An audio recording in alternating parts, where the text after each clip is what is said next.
Bienvenue dans la hotline des mères indignes, partie 2.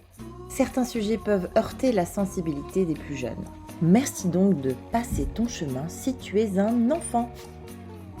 Pour les autres, je vous laisse retrouver le chemin de la boîte à questions coquine de la hotline des mères indignes. Oh, redonnez-moi mes hormones. Alors qu'est-ce qu'on fait? On fait un rami maintenant? Je sais plus comment on parle de ma chatte. Je suis le cuni.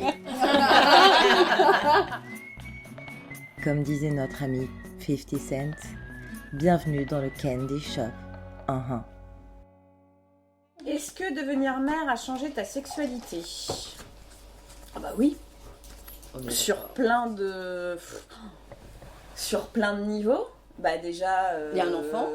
Voilà, déjà il y a un enfant. Donc déjà ton organisation n'est évidemment pas la même. Ton niveau de fatigue n'est évidemment pas le même. Ta chatte est pas Enfin la même. voilà, on va pas revenir. Ta chatte est plus la même. Et il y a tout qui change. Enfin, tu changes, ta vie change, ton couple change, donc forcément ta sexualité change. En différent, non? En différent. Enfin, c'est tellement un changement global que de toute façon, il n'y a pas à comparer ou pas comparer ou avant. C'est comme ça. Et les priorités aussi changent, c'est-à-dire qu'effectivement, au lieu d'aller t'épiler, bah, tu vas peut-être déjà aller te doucher. Tu vois, il y a des priorités comme ça qui deviennent Juste pouvoir aller prendre une douche. Et après faire une sieste, mais voilà. surtout tu me réveilles pas. Manger, enfin il y a des besoins primaires qui changent.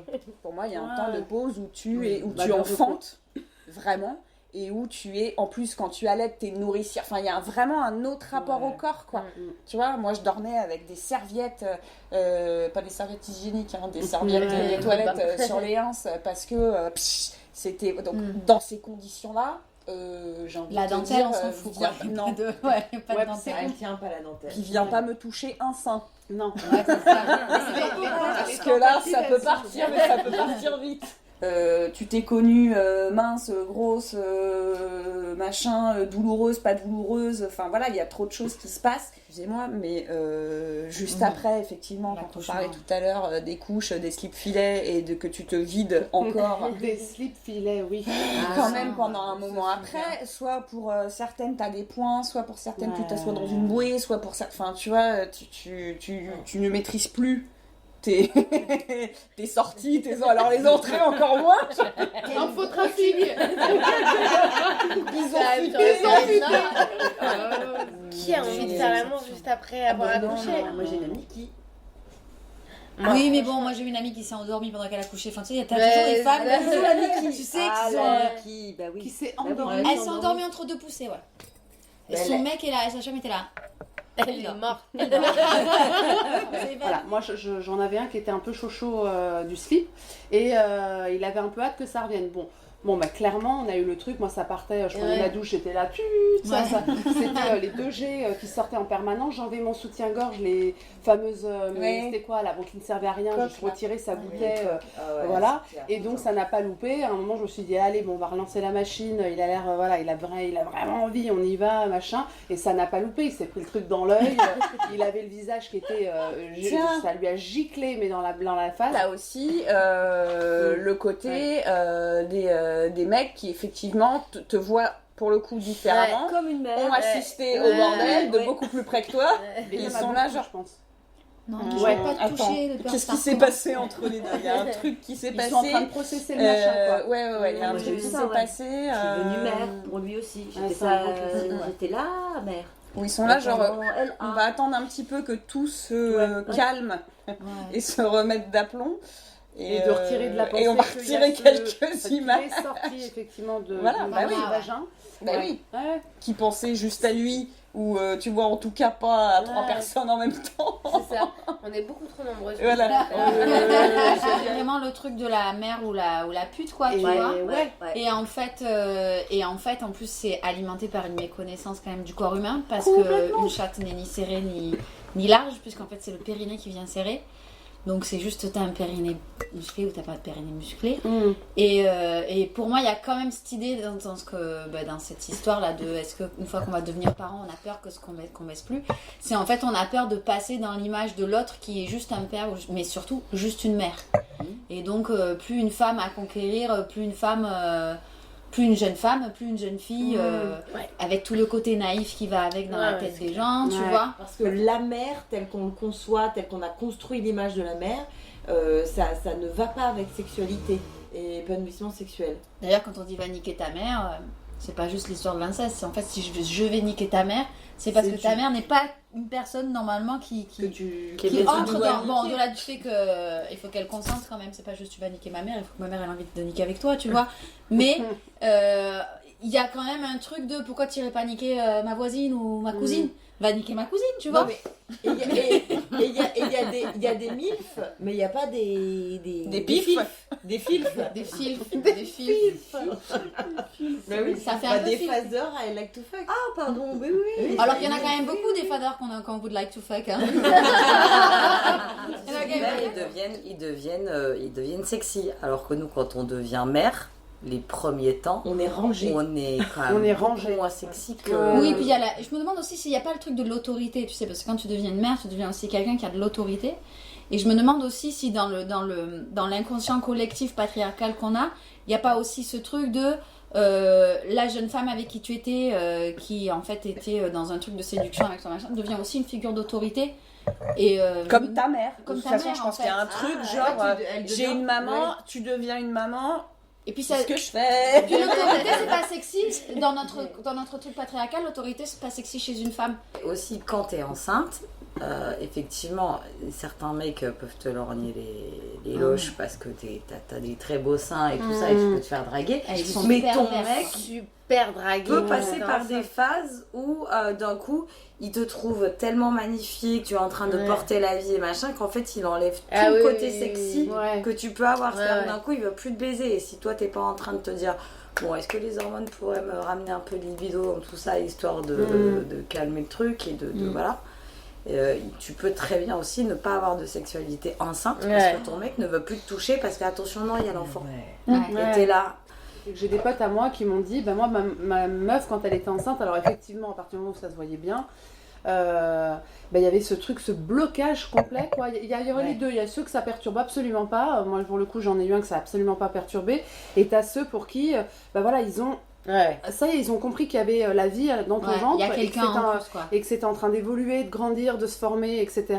Et à tel point, même quand il y avait des gros ventres, j'en ai eu plusieurs, moi, des potes mecs qui m'ont dit, c'est quand même très con, hein, qui m'ont dit, mais j'avais l'impression que pardon encore cru, mais que ma bite allait toucher son crâne, quoi, tu vois. Le truc d'aller titiller, mais pas du tout. Mais tu vois, on en revient au truc de tout à l'heure du truc anatomique, cette méconnaissance du corps de la femme, mais la base, c'est-à-dire qu'ils ont maté du porno en long, en large et en travers, mais au final, ça veut rien. Pardon, ils ne connaissent rien de notre corps. Un mec qui te dit, j'avais l'impression que ma bite allait toucher le crâne prétentieux. Mais encore une fois, c'est un rapport au corps, c'est un changement du corps qui fait que c'est pareil, il sait plus comment faire, machin. Pendant que tu es enceinte et que ça se voit, parce que tant que ça se voit pas des masses, voilà, mais quand tu as un bide effectivement comme ça, et que tu as des loges comme ça, et que tu sais plus si tu dois te mettre sur le côté, une jambe ici, une jambe là, voilà, c'est compliqué. Et pour moi, c'est la même chose qu'après, où c'est plus le même corps, c'est un rapport au corps. Mais je pense qu'il y a un rapport au corps, il y a un truc aussi par rapport à la symbolique de ce que tu deviens, donc tu deviens baisable aussi, parce que tu deviens... Ouais, c'est un bon mix des deux. Qui est forcément à charge pour la femme, toujours. Mais il y a ce truc de la femme enceinte qui déborde, qui porte la vie, machin, je sais pas. Et puis tu dégages des hormones de toute façon. Mais les hormones, des phéromones, je me suis vraiment fait draguer, mais salement, moi. Salement. Même j'ai failli taper un gars, Je me rappelle, je fantasme. pars à Londres, j'étais à plus de 8 mois. J'étais vraiment 8 mois et genre c'était pas très raisonnable de partir, mais bon, bref, je pars voir une copine à Londres. Et on va boire un verre dans un bar un peu dansant, donc c'est mi-club, mi-bar. Et vraiment, je me fais draguer par un mec. Genre, donc elle en est témoin, et genre, je suis genre là, au mec, oui, bon, je l'envoie un peu bouler, et elle était là, mais hallucinée, tu vois, qu'elle soit témoin de cette scène-là, valider, tu vois, le fait que ça peut arriver. Elle était là, mais j'hallucine totalement. Enfin, je pouvais pas être plus enceinte. C'était vraiment stade final. Et vraiment, le mec me chauffait, mais salement. Genre, t'es là, mais Il y a un truc que tu vois pas ou... Non, mais c'est justement, je pense que c'est un fantasme. Ouais. C'est un vrai fantasme. Ouais, même dans le métro, des phrases, tu sais, susurrées à l'oreille où genre t'es là. Ah oui, carrément. Ah oui. Des trucs susurrés à l'oreille, le mec sort et te regarde genre en mode... Non, mais trop bizarre, quoi. N'empêche que j'ai jamais eu envie autant de baiser qu'enceinte. Bah oui, moi je sais bien aussi, ouais. Les hormones. Ouais, pareil. J'étais très très bien dans mon corps, quoi. Bien tout court, ouais, pareil. Grosse libido. Par contre, l'après... Ouais, l'après, c'est une autre paire de manches. L'espèce de descente, quoi, t'es là. Redonnez-moi mes hormones.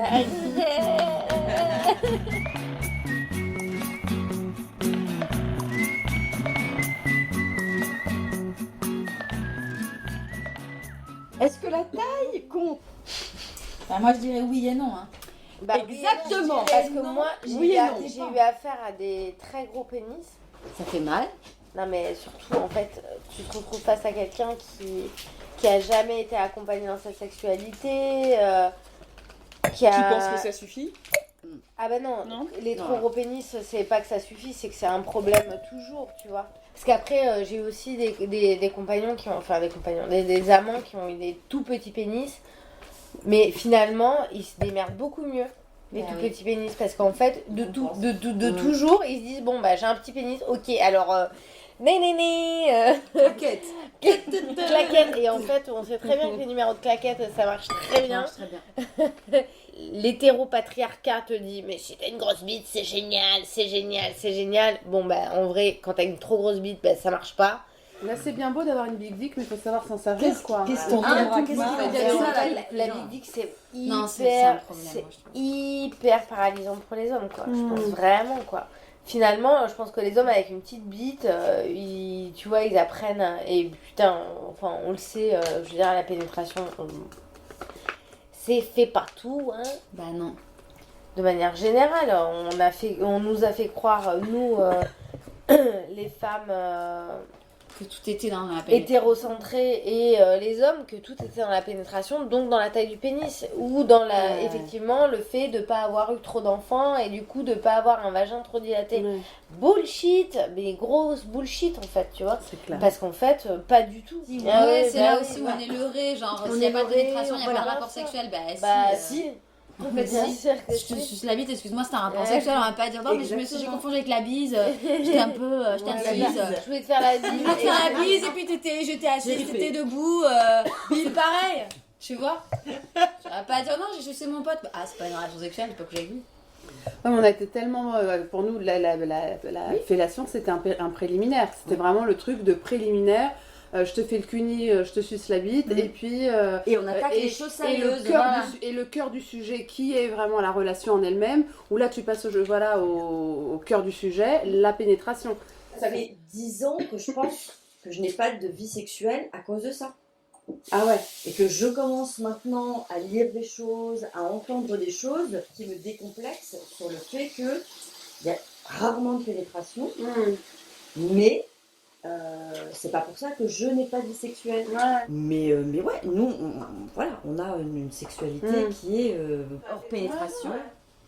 Mais effectivement, c'est assez... Bien sûr que c'est... Moi, je sais que, tu vois, avec mon ancien partenaire, 10 ans de relation, au bout d'un moment, t'es là, bon, il faut se réinventer un peu, tu vois, on n'arrive plus trop, machin. Et je sais qu'on avait développé tout un truc où pendant très longtemps, c'était presque un challenge de dire bon bah on fait l'amour sans pénétration. Et c'était franchement, c'est je pense un des plus beaux souvenirs de relations sexuelles que j'ai, parce qu'en fait tu es obligé de te réinventer, de t'inventer un truc hors standard, normé. Et c'est hyper chouette en fait. Et effectivement, c'est plus sur le timing, plus sur le plaisir de l'autre, la réceptivité. L'écoute. Tu vois, il y a un truc, c'est super chouette. C'est un peu le truc du tantrisme, ça, non? Ouais. Absolument.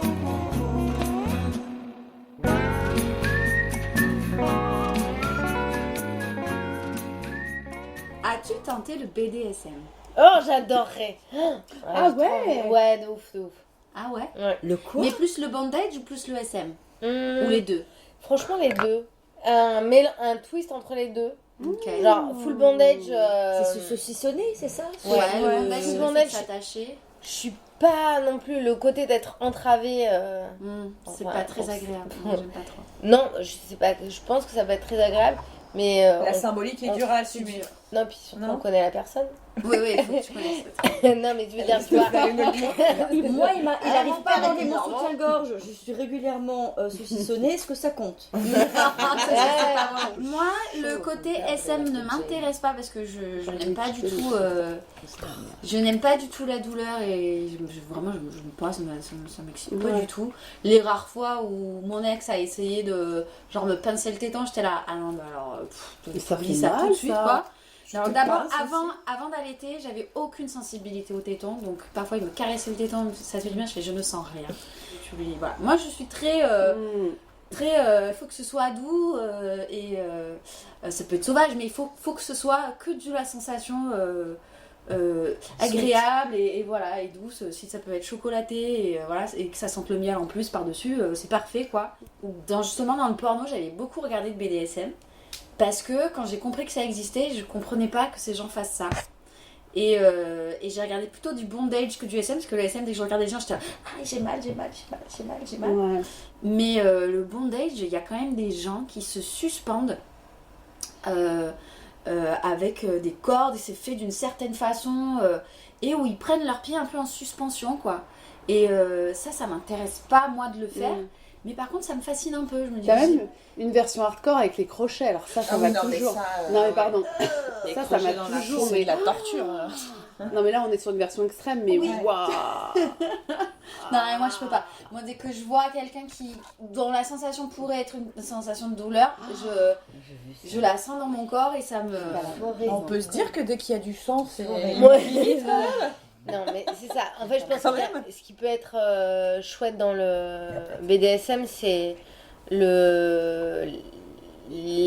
la condition d'abandon, en fait. J'ai toujours envie de le retranscrire, tu vois, à nos vies. C'est-à-dire que jamais, en fait, tu peux lâcher les armes. Jamais tu peux vraiment t'abandonner. Et là, de te dire, je suis en confiance totale avec quelqu'un et de te laisser aller à une espèce, à de la soumission, mais qui soit en confiance, ça, je trouve ça génial en fait, parce que c'est tellement écarté de nos codes que ça, je trouve ça super. Mais à quel moment ça s'inscrit vraiment dans une réalité Et t'aimerais pas être femme maîtresse? Dominatrice. Alors justement, en fait, je pense que j'aurais du mal à me prendre au sérieux. Tu vois, parce que si je lui dis allez à quatre pattes, tu vois, j'aurais du mal à être dominatrice quand même, je pense. Mais je trouve ça plus excitant que être dominée. Ouais. Parce que finalement, le dominateur, il répond quand même au désir du soumis finalement. Il répond à un truc.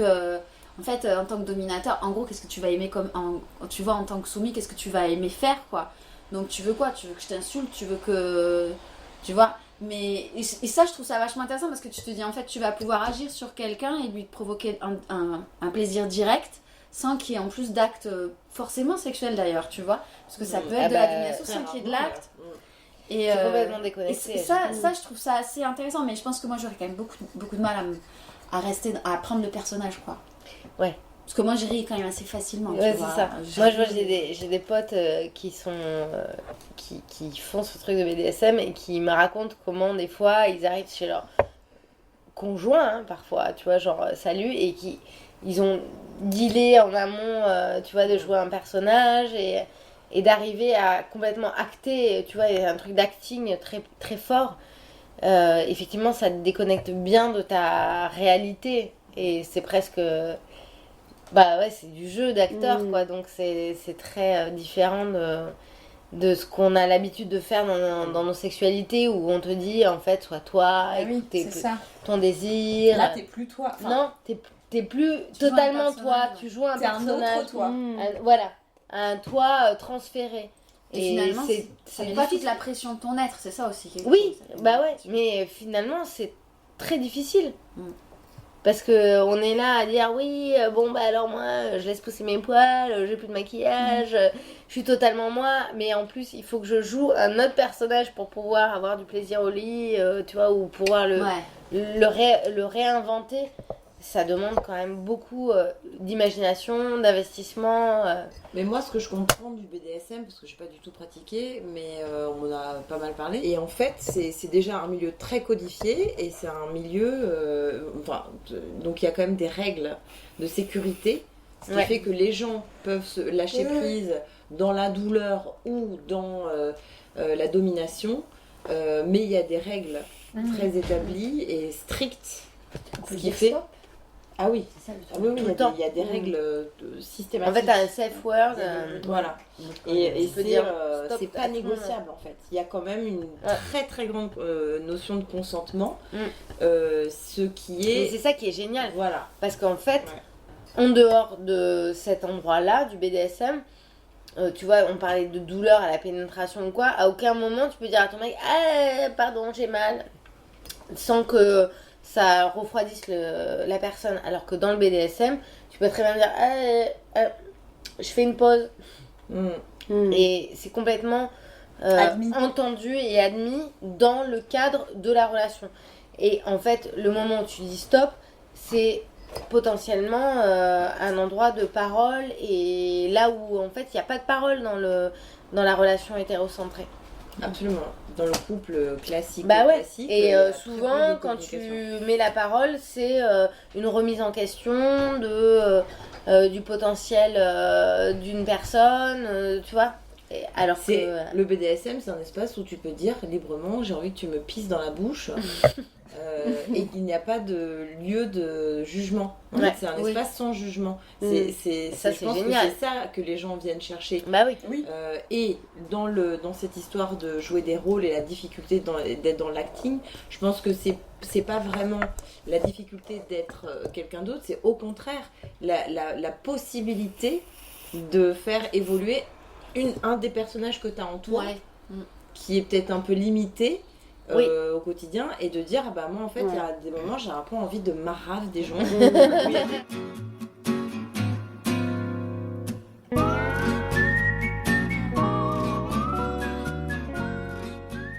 Est-ce que tu as déjà couché avec quelqu'un que tu trouves moche? Eh ben ouais, moi ça m'est arrivé. Et genre je me rappelle très bien, j'étais très jeune et genre j'étais un peu genre là bon ouais ok allez on y va. Le mec est moche. Et genre au lit, non. Super bon. Super bon. Et donc je suis là à me dire, oh, mais non mais attends, mais en fait le mec m'emmène loin, mais genre c'est pas possible. Et tu sais, à te raconter l'histoire de dire, non, pas du tout. Je le trouve pas bien ce garçon, tu vois. Et genre en même temps t'es là, oh mon dieu, je vais jouir, mais non je veux pas jouir. Espèce de truc. Mais ouais, il était assez vilain et assez bête. Le double gagnant. La totale, la main. Vraiment, médaille d'or. Super bon coup au plumard. Ouais, moi aussi j'ai comme quoi. Mon premier orgasme, c'était un mec vilain. Ouais. Je pense que ça m'a décomplexée. Ouais. C'est-à-dire que les mecs beaux, je sais pas, il fallait que je leur plaise. Et là, il était moche, je m'en foutais, il est moche. Enfin, tu sais, il me plaisait pas. En fait, c'est pas tant qu'il était moche. Il te plaisait pas à toi. Voilà. Quand il me plaisait pas, je me suis complètement laissée aller. Et ça a été mon premier orgasme. Parce que rien n'a fait sans pression. Ouais, c'est-à-dire que mon image n'était pas importante puisque la sienne ne me plaisait pas. Et en fait, comme il n'y avait pas cet effet miroir, il y avait un lâcher-prise total. Et ça m'a vraiment décomplexée après dans mes relations amoureuses. Merci les moches. Bravo les moches. Bravo les moches. Bravo les moches.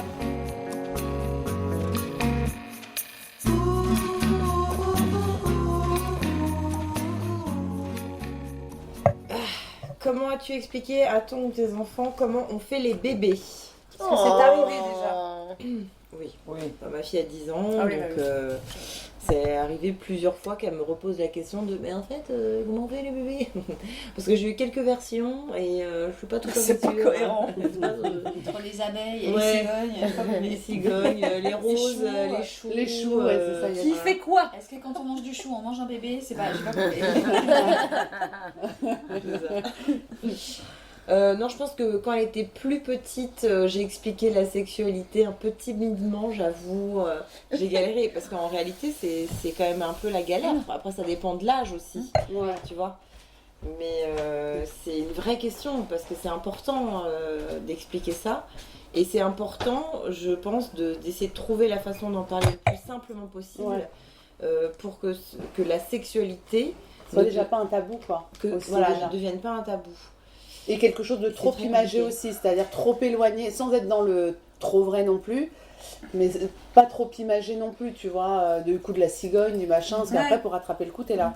Ou alors quand ils l'apprennent de toute façon à l'école, parce qu'en vrai, moi par c'est à contre, l'école. j'ai jamais fait la cigogne. Hein. Moi non plus. Moi non plus, mais moi j'ai des parents autour qui, pas beaucoup, mais c'est des parents que je connaissais pas à la crèche, mais à l'école, etc., qui l'ont fait. T'es là. En même temps, il est pas con, quoi. Puis tu voulais pas lui dire. à la limite, nos parents, nos arrière-grands-parents, enfin nos grands-parents, ok, bon, le coup de la cigogne, puis après il faut rattraper le truc. Ton gamin il rentre, il est là, bah oui, en fait j'ai compris que c'était le zizi qui est rentré, t'es là. Oui, alors, on va revoir les choses. Et t'as l'air d'un con, quoi. Donc ouais, c'est se trouver juste milieu, t'as raison. Donc, je pense que j'ai eu une première bafouille. Quand elle était vraiment vers quel âge plus à peu petite, près, tu penses? Je pense que les premières fois où ils posent les questions, je sais pas pour vous, mais c'est vraiment tout petit, quoi. Hein. C'est genre, je sais pas, je dirais 4-5 ans. 4-5 ans, ouais, je pense. Même avant, moi, Léon, il m'a déjà posé la question aussi. Moi, pas parce qu'il se pose la question de comment il est né. Oui, c'est ça. Oui. Tu vois, tout simplement. Moi, c'est pas venu avant 5 ans, je pense. Donc, moi, c'est venu plus tard, Ouais, je pense 5 ans. Et moi, c'est pas. Enfin, j'ai pas encore eu ce comment on fait les bébés, c'est qui amène. Enfin, tu vois, comment ils arrivent. C'est pas comment on fait, parce qu'ils n'ont pas encore la notion qu'il faut être deux pour faire un bébé ou que toi tu le fabriques ou quoi. C'est juste d'où ça vient.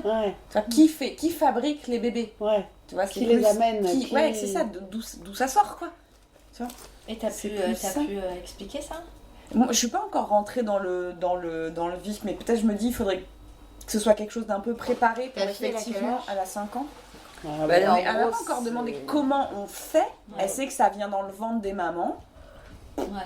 Que voilà, c'est les mamans dans leur ventre qui font les bébés. Et que ça sort des mamans. Alors en général, elle me dit tu m'as pondu. Parce que tout est pondu. Pour elle, tous les bébés sont pondus. Mais il n'y a pas encore ce truc de comment vraiment ça se fait. Pour elle, ça reste un truc. Voilà, c'est les mamans, c'est magique, ça fait des bébés. Et puis ça apparaît dans ton ventre et ça sort comme ça. Moi, je sais que j'ai quand même parlé de. Tout le temps, j'ai mis le mot adulte. Tu sais, à chaque fois, juste pour anticiper. Donc, en fait, pour ça, il faut faire ce qu'on appelle le sexe. Et donc, ça, c'est quand deux adultes. Ma fille, je lui ai dit, voilà, à partir du moment où tu as tes règles, tu es fertile, donc tu peux faire des enfants. Donc, si tu fais l'amour avec quelqu'un, tu risques d'avoir des enfants. Donc, à ce moment-là, il faut avoir une contraception. Donc là, je suis rentrée dans des choses un peu plus dans le dur. Mais parce qu'elle a 10 ans et que ça va. Et tout ça. Les hommes ont des pénis. Les femmes ont des vagins. Non, mais je veux dire, c'est comme. Oui, ça s'emboîte. Comme quand tu. Les figurines que tu rentres, c'est pareil. J'ai parlé de Lego. Voilà, emboîtement. Tu vois ton Lego du bas, ton Lego du haut, pouf, voilà, ça fait du bébé. Moi, je leur explique que le père, il a donné la graine à. Oui, voilà, j'ai dû dire un truc donné la graine. Comme ça. Et Romane, il n'y a pas longtemps, elle m'a dit non, mais en vrai, comment il t'a donné la graine? Je me suis dit, tu sais, on dort dans le même lit tous les soirs, on se fait des câlins parce qu'on s'aime tellement, puis au bout d'un moment, il y a des graines qui se mélangent. Une graine qui elle va avoir peur après si elle dort dans le même lit.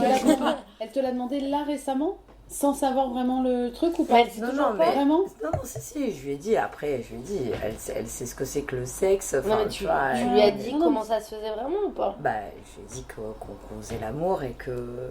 Voilà, et que en fait les garçons peuvent sortir des graines qui rentrent dans le corps de la maman, quoi. Mais t'as pas parlé de zizi. Tu lui as dit pénétration. Enfin, je veux dire, non, je lui ai pas dit pénétration, je lui ai dit que dans le frottement, en fait, c'est génial. Ça fait du feu. Ça fait du feu. Tu frottes deux garçons.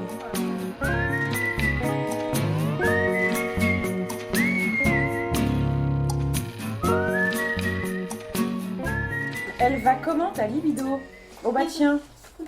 En fait, je trouve que ta libido est tellement liée à tes émotions générales que c'est ça le truc. La surcharge mentale, tu vois, gérer là trop de trucs, le travail, le déménagement, la vie, le truc, le cœur, le machin. Genre, t'es là, on baise.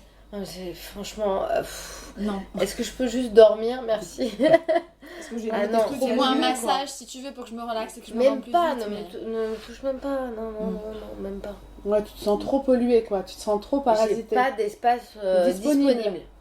Oui, parce qu'il te faut quand même un peu d'énergie pour, tu vois. Bah ouais. Il faut un peu d'énergie. Moi j'ai l'impression, limite c'est un truc de vacances quoi, la libido au taquet, t'es là. Je trouve que le sexe peut être vraiment un espace où tu te libères justement, où tu oublies tout. Et tu redescends. Ouais. Mais c'est un peu un cercle vicieux parce que ça permet de lâcher prise et ça permet effectivement, c'est un espace de détente, de lâcher prise, machin. Mais il y a le cercle vicieux de la charge mentale, du stress, de fatigue, du corps qui est du coup fatigué, stressé, ton corps est complètement verrouillé. Et de cette disponibilité qui est pas là. Et du coup, bah tu. Alors que ça te fait du bien de le faire. Bah, évidemment. Je sais pas, c'est comme, tu vois, t'as une dure journée et vraiment t'es saoulé et autant t'as envie de fumer une clope, autant t'as envie de boire un rosé, autant t'as envie de baiser, enfin tu vois, en mode juste vas-y, viens on parle pas, tu vois, et on se lâche quoi. Moi c'est vraiment un outil quoi. Ouais, moi j'ai du mal à ça.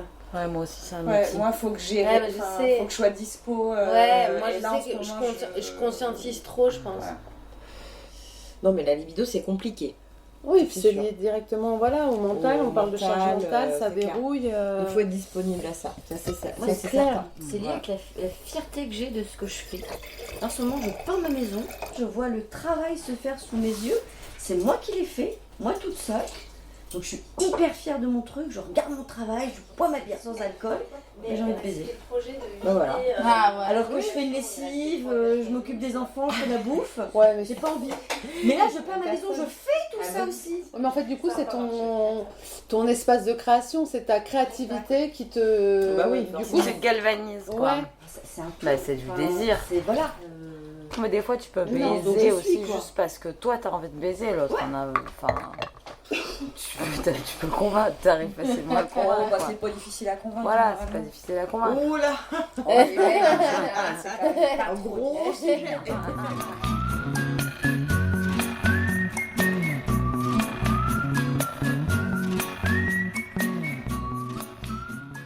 Quelles sont tes expressions pour définir le sexe face aux enfants?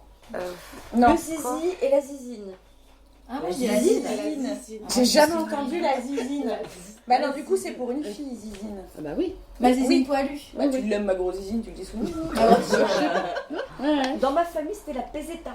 Ah, on est espagnol, hein. La peseta. Voilà, la peseta. Non, ah bon, peseta, c'est espagnol. La moumoune. Moi, la moumoune. La moulinette. La zézette ou la zizette? La moulinette. La moulinette. Écoute, ma mère, elle disait ça, la moulinette. Ça, c'est du sud, ça. Ouais, mais après, tu te dis, qu'est-ce que ça mouline, tu vois? Mais c'est ça, mais non, je dis, mais si tu veux utiliser, enfin, si tu veux dire moulinette, on peut dire moulinette parce que j'ai toujours dit moulinette. Mais le vrai nom, c'est ça. Après, je lui dis, tu lui donnes le petit nom que tu veux, quoi. T'as dit que c'était quoi le vrai nom? La vulve. Ah oui, tout à fait. Mais le problème...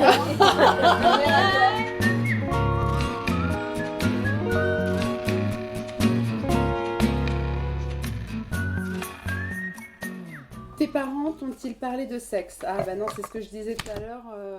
Non, j'avais des parents dont j'ai été très proche. On nous a jamais bridés, mais c'était un sujet tabou. Donc non, on n'a jamais parlé de ça. J'ai jamais ramené de petits copains à la maison, de mecs, enfin, voilà. Mon frère, pareil, il a jamais ramené de meufs. Ma mère m'a à peine, je fais un parallèle parce que ma mère m'a à peine parlé des règles. Alors ça, pour le coup, c'est un truc avec lequel j'ai lutté, enfin pas lutté, mais j'ai pris le contre-pied avec ma fille, j'ai fait l'inverse. Parce que moi, par contre, j'ai été un peu en galère, c'est-à-dire que mes règles sont arrivées, ma mère m'en avait jamais parlé, du coup, j'ai senti que c'était un tabou. Donc, je ne lui en ai pas parlé quand c'est arrivé. C'est arrivé, je suis allée faire pipi aux toilettes chez mes parents, et j'ai vu qu'il y avait du sang dans ma culotte, et je me suis dit, ah merde, j'avais dû vaguement en entendre parler, vraiment, comme elles sont arrivées à 11 ou 12 ans, au collège. Et du coup, pendant des mois et des mois, j'ai fait avec du papier toilette. J'étais même pas... Ouais. Je dis ça, c'est un truc dont j'ai très peu parlé. Et je dis ça parce que d'où le poids que ça représente le non-dit, en fait. C'est-à-dire que et j'ai découvert après sur le tard, en fouillant les placards, que ma mère avait ses serviettes. Alors, c'était des trucs hyper épais, machin. Et parce qu'il y avait du coup ce non-dit, elle m'en avait pas parlé avant. Et je sentais que c'était quelque chose qui la gênait. Alors que vraiment, ma mère, c'était une nana hyper moderne, voilà, etc. Mais là-dessus... On n'en a pas parlé, elle le voyait bien ma mère, mais elle aurait pu venir me voir, je n'en veux pas, mais... Et j'ai fait avec ce que prenait ma mère, et jusqu'à ce que je devienne un peu autonome, j'ai de l'argent de poche, etc. Donc... Tu lui as jamais dit, j'ai mes règles, il faut que tu m'as... Jamais. Elle s'est jamais dit, genre, quand t'as jamais. 15 ans, Après, elle a dû découvrir, forcément, dans ma chambre, celle qui gérait les lessives et tout. Ma mère, elle gérait le ménage, mon père gérait la cuisine, enfin, ils se répartissaient. Mais en tout cas, pour le linge sale, c'était ma mère. Elle a dû voir, j'ai dû tâcher plusieurs fois mes draps. Quand t'es qu'avec du papier toilette, elle a dû trouver des culottes avec du sang. Elle n'est pas venue me voir. Je sais pas, mais elle a dû répliquer certainement quelque chose qui a été non transmis par sa mère aussi, tu vois. Et donc, du coup, j'en ai fait un sujet important. Un sujet important, et avec ma fille on en a parlé très tôt. Alors je ne lui ai pas imposé le sujet, j'ai attendu qu'elle vienne, mais très vite elle a vu qu'il y avait ou de la cup, ou avant que je passe à la cup j'avais encore des serviettes, etc. Et très vite je lui ai expliqué ce que c'était, et là alors on en est à un point où elle les attend avec impatience. Je lui ai dit calme-toi, après c'est toute la vie, tu vas voir que c'est très très chiant.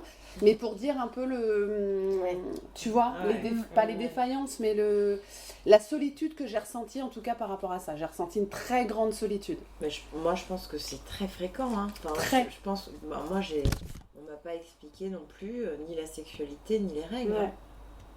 J'ai une maman infirmière, elle m'a tout expliqué, trop. J'étais là, très tôt, tout le temps, un vrai suivi. Et du coup, je parie avec mes filles, ils attendent leurs règles. Hein. C'est juste le problème, c'est qu'ils ne les auront pas.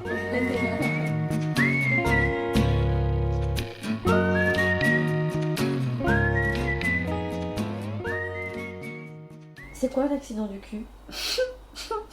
Moi j'en ai un, mais il est dégueulasse. Pet de fouf?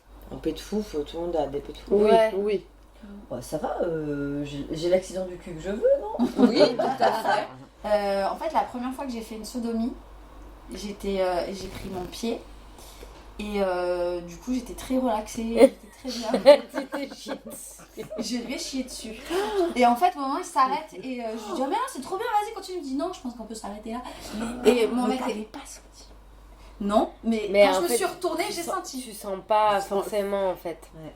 Et non, tu sens pas. Parce qu'en fait. Parce que t'as déjà une. Moi, j'ai une sorte de sensation qui est, tu vois, qui fait ça. Ouais. Oui, mais en fait, elle est liée à l'acte. Et je me suis pas dit, je suis en train de chier sur gamme parce que je n'étais pas constipée avec un truc, tu vois. Ouais. Mais juste, bon, il se trouve que c'est quand même l'endroit par lequel tu fais ça. De toute façon, c'est mécanique. Hein. Donc, tu vois. Et donc après, je suis désolée, mais il me dit non, c'est pas grave, t'inquiète pas, c'est pas arrivé. Et j'en ai plus jamais pu faire de sodomie. C'est hyper stressant. Et en fait, j'en ai parlé avec d'autres meufs à qui c'est arrivé. Putain. Mais bien sûr, mais c'est frais. Enfin, même parler avec juste des homos. Hein. Ouais, voilà. C'est fréquent. Hein, bien sûr, évidemment. Mais moi, je savais pas, tu vois. Et du coup, quand je me suis retournée. Je venais de chier sur un mec, j'étais au début de ma relation. C'est chiant pour les draps et tout, après tu te couches, enfin du coup, les draps. Ah bah tu peux pas t'endormir. Il y a une petite intendance, non mais c'est... Une petite intendance. C'est vrai. Si t'en arrives là, oui, c'est sûr. C'est un peu de travail. Ah ça c'est un bel accident du cul. Voilà. Alors on est bien dans la thématique. On est bien totalement dans au mot près.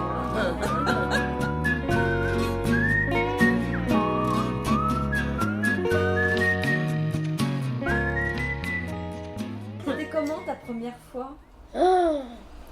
C'était pas si pire, moi. C'était nul. Non, c'était pas. Non, c'est pas si pire parce que c'est un peu... ça aurait pu être vraiment nul, mais ça a été.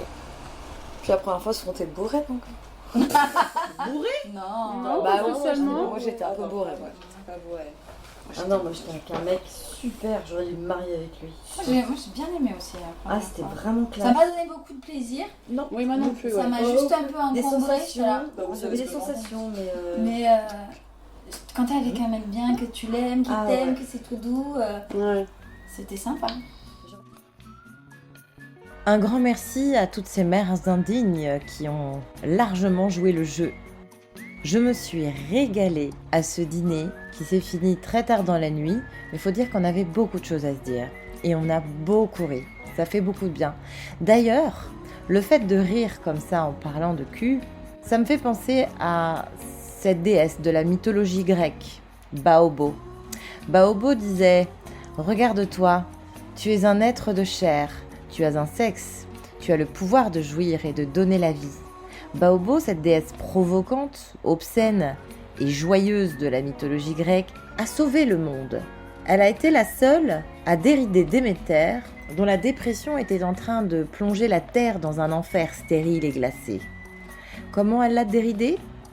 En lui faisant des blagues de cul. Si, je vous assure, je vous laisse vérifier.